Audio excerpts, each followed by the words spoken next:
Balik sesyon na ang dalawang kapulungan ng Kongreso ngayong umaga bago ang ikalimang sona ni Pangulong Bongbong Marcos mamayang hapon. Sa Senado, present ang ilang cabinet secretary at iba pang mga personalidad para sa ginaganap na sesyon. At para sa update mula sa Senado, nasa linya ng telepono si Mean Los Baños. Mean, ano bang tatalakayin sa pagbubukas nga ng sesyon ngayong araw?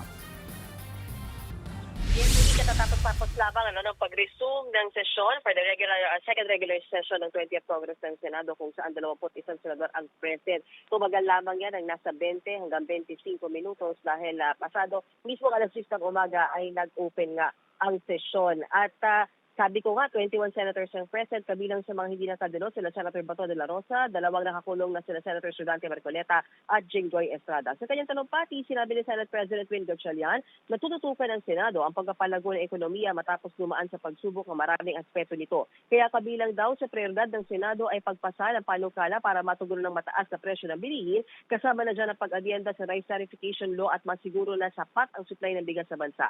Magpapasa din daw ang Senado ng batas para mapataas ang take-home pay ng mga manggagawa gaya ng Ginhawa Bill kung saan hindi magbabayad ng buwis ang kumikita ng 400,000 kada taon. Oras na maipasa, tatanggalan na rin daw ng buwis ang overtime pay at holiday pay ng mga manggagawa.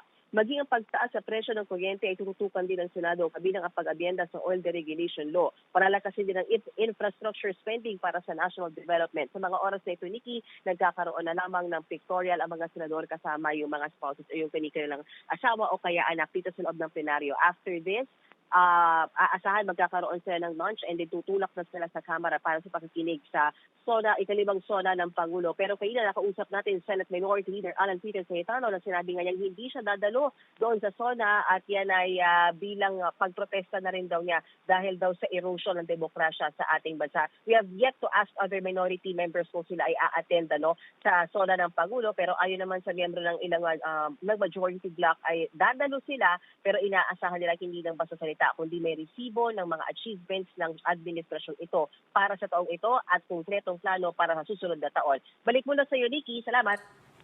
Yan ang Express Report ni Mean Los Baños mula sa Senado. Mga kapatid, Nikki de Guzman po. Para sa pasada ng mga rumaratsyadang balita, mag-follow at mag-subscribe na sa social media pages ng News 5.